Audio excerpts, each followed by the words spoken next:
Hi friends, welcome back to our channel Tulasi vibes. ఎలా ఉన్నారండి?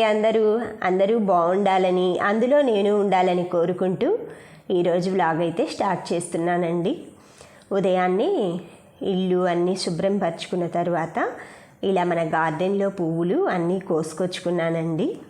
అంటే నాకు బాల్కనీలో ఉంటాయి కదా ఆ ఫ్లవర్స్ అన్నీ. ఎందుకంటే బయట ఫ్లవర్స్ కోసుకోవటానికి వెళ్ళలేదండి, వర్షం పడుతుంది, అందుకని ఫ్లవర్స్ అన్నీ కూడా పాడైపోయి ఉంటాయి అన్నమాట, రెక్కలు తొడములు అవన్నీ. అది కాకుండా కొంచెం చీకటిగా ఉంటుంది కదా, పాములు అలా ఉంటాయనేసి ఈ రోజుకైతే ఉన్న ఫ్లవర్స్ తోటి ఇలా పూజది చేసుకుంటున్నానండి. వినాయకుడి దగ్గర అయితే గరక పెట్టడం డైలీ కంపల్సరిగా పెట్టుకుంటాను. ఇలాగా మనం ఏదైనా ఒక దారంతో నాటు వేసేసి 2-3 గణేష్లు ఉన్నారండి నా దగ్గర. తెల్ల జిల్లేడు గణేష్, వెండి గణపతి, మనకి పంచలోహ గణపతి ఉన్నారండి. ఇలా మన గార్డెన్లో సువర్ణ పుష్పాలు అన్నమాట. ఇవన్నీ ఒక్కొక్క పువ్వు ఒక్కొక్క ఫోటోకి పెట్టుకుంటే ఎంత చక్కగా ఉందో చూడండి. కామాక్షి ప్రమిదలైతే ఆవు నెయ్యి, మామూలు నువ్వుల నూనె 2 కలిపి పోసుకున్నాను.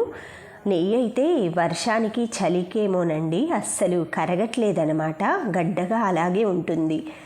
అందుకని కొంచెం ఆయిల్ యాడ్ చేసి నువ్వుల నూనె అది ముట్టించామంటే మనకి ఆ హీట్కి అనేది చిన్నగా దీపము మనకి ఈవినింగ్ కాదండి, నెక్స్ట్ డే మార్నింగ్ వరకు ఇలాగే ఉంటుందండి. నెక్స్ట్ డే మార్నింగ్ పూజ చేసుకునే వరకు ఈ కామాక్షి ప్రమిద అయితే నాకు చాలా బాగా నచ్చిందండి. మనకి ఎప్పుడు పాజిటివ్గా అలా పూజా రూమ్లో దీపం వెలుగుతుంటే చూస్తానికి బాగుంటుంది, ఆ వైబ్రేషన్స్ అనేవి బాగుంటాయి. వెండి పుష్పాలతో పూజ చేస్తున్నాను కదండి, ఇవి 108 అష్టోత్తరానికి. ఎప్పుడైనా మనకి ఫ్లవర్స్ అలా తక్కువ ఉన్నప్పుడు ఆ ఫొటోస్కి అవి పెట్టేసుకొని ఇలాగ వెండి పువ్వులతో అయితే అష్టోత్తరం అది చేసుకొని ఏకవత్తి హారతితో అయితే హారతి ఇచ్చుకుంటాను. తర్వాత చింతపండు గుజ్జు అయిపోయిందండి, అందుకని స్టోర్ చేసుకోవటానికి ఇలా స్టోర్ చేసుకుంటాను కదా నేను. 10 డేస్కి 15 డేస్కి అయిపోయినప్పుడు అదైతే బాయిల్ చేసేసి ఆ గుజ్జు అంతా కలెక్ట్ చేసి ఒక జార్లో పెట్టి ఫ్రిడ్జ్లో పెట్టేసుకున్నానండి. ఈరోజు ఎక్స్ట్రా వర్క్స్ అనమాట.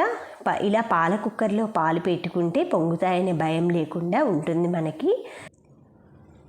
Thank you friends, thank you for watching, thank you for valuable time. Have a safe day.